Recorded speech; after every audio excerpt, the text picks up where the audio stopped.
So you already had an introduction about Arduino. Now in this example, we will show how we can use Arduino to monitor and automate an algae farm in RAS, or in a recirculating agricultural system. So imagine you have your tank with water, algae, nutrients, etc.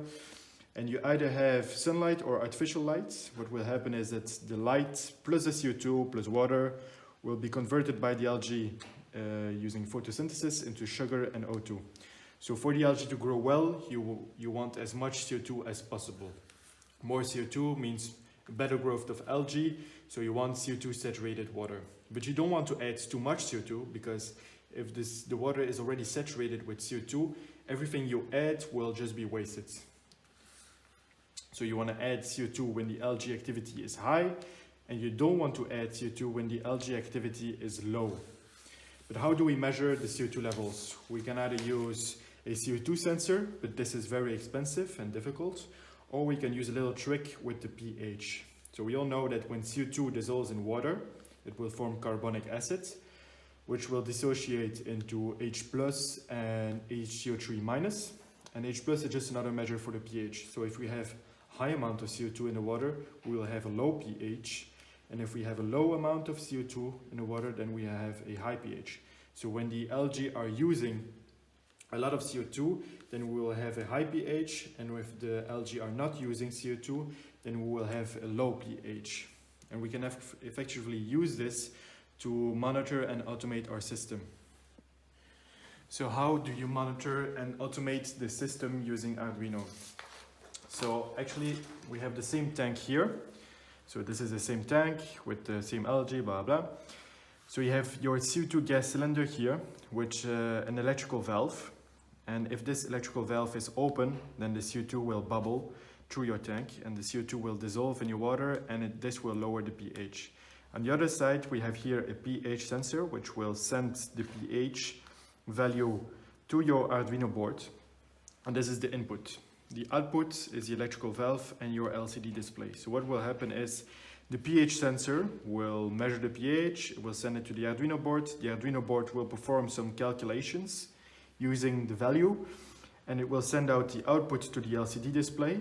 The LCD will then display the pH, for instance in this example 7.54, and it will say if the CO2 valve is open or closed.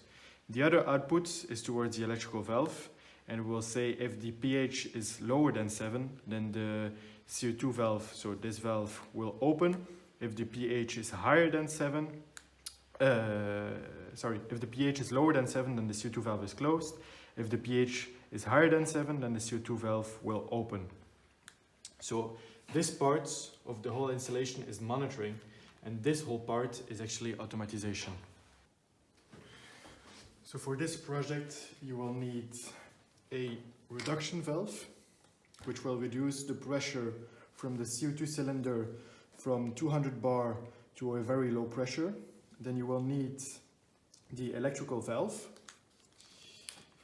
which will open and close on command. This is the algae tank.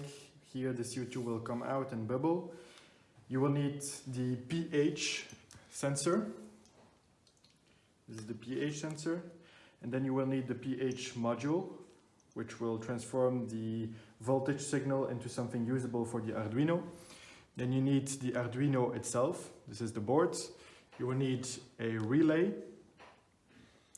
You will need a connection board. You will need an LCD, and you will need a transformer. So a little explanation about all the rigging. So we'll start off with the transformer, which will power the electrical valve. It has an inlet of 230 volts, which is the standard voltage coming out of the wall. So it's connected to the L and N pin on this transformer.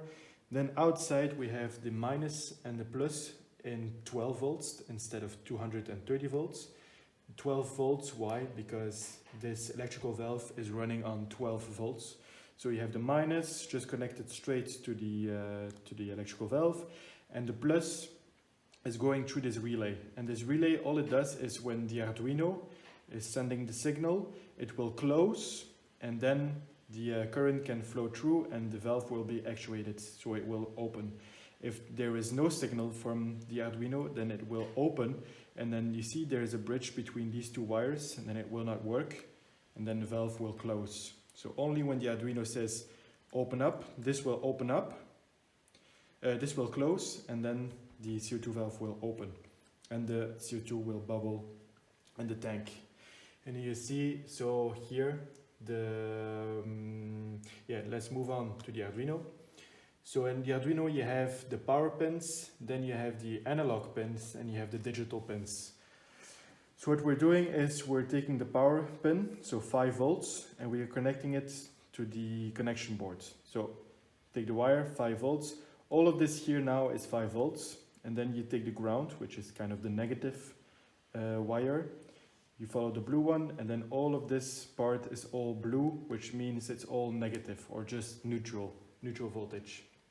And then we just connect all the 5 volts pins from the LCD, 5 volts to the 5 volt here, the 5 volts from here, connect there, 5 volts from here, you connect there, and then everything is connected on 5 volts, and you do the same for the blue wires, which is the ground, or the negative one, the neutral ones. Up, follow blue, blue, blue. So everything is connected from blue and red, which is 5 volts. And then we just connect the pH sensor to the pH module, and the pH module will send a signal from P0 to the analog input pin of the Arduino, and we will connect the digital output pin number 3 to the relay in 1, and then we'll connect SCL and SDA to the input pins of the LCD. It looks complicating, but it's just the whole electrical wiring that you will need to do. So a little about the Arduino code. So this is the Arduino program. You include first a couple of libraries that you will need for the codes that you will be loaded to the Arduino. These are just calculations in the beginning. Then Arduino code is always set up like void setup, and then you have void loop here. So here I will just set the LCD, how it works, and then it will make calculations for the pH. So it will calculate the pH with the incoming voltage value of the pH sensor, and so it will print the pH here. So this is the pH value, and if the pH is lower or higher than 7, then the CO2 valve will open.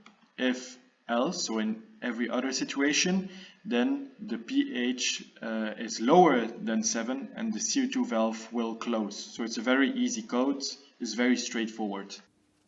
So this is the whole setup. Here we have the CO2 canister with the reducing valve to go from 200 bar to low pressure. This is the electrical valve, which is actuated by this transformer, and by the relay, which itself is being actuated by the Arduino. The CO2 will bubble out of this bubbler. This piece of plastic is just to spread the bubbles so they will dissolve better. This is the pH sensor, which will measure the pH through this module, which is connected to the Arduino. And this is the LCD screen. This is the breadboard to connect everything. So now we'll just load the code to the Arduino. So now it's loading, and then it will reset and it will start. Wait a packet. Yep. Right, so now we can measure the pH, which is 5.8. And because it's lower than 7, the CO2 valve is closed. And as you can see, there are no bubbles currently bubbling in the algae tank. So since we're not working with algae, because this is just an experiment, we're gonna simulate the algae consuming the CO2. So we're gonna add hydroxide to the solution, to the tank, which will increase the pH, just as the algae would do. Just as a demonstration, like this. So now the pH is higher than 7, and it starts to bubble CO2. So the valve just opened, and now CO2 is bubbling through the tank. And so it's going to do that for 15 seconds, and then it's going to measure the pH again, and if it's higher than 7, it's going to continue. If it's lower, then it's going to stop. And now the pH even jumped to 7.6, so it's going to keep doing, or keep adding CO2 until the pH is lower than 7. A few moments later. So the pH is 7.01. If it's gonna go under 7, it's gonna close up. So now it's gonna keep adding CO2, so the water is acidifying. So now it reaches 6.92, and you see the bubbles now stopped completely because the pH is under 7.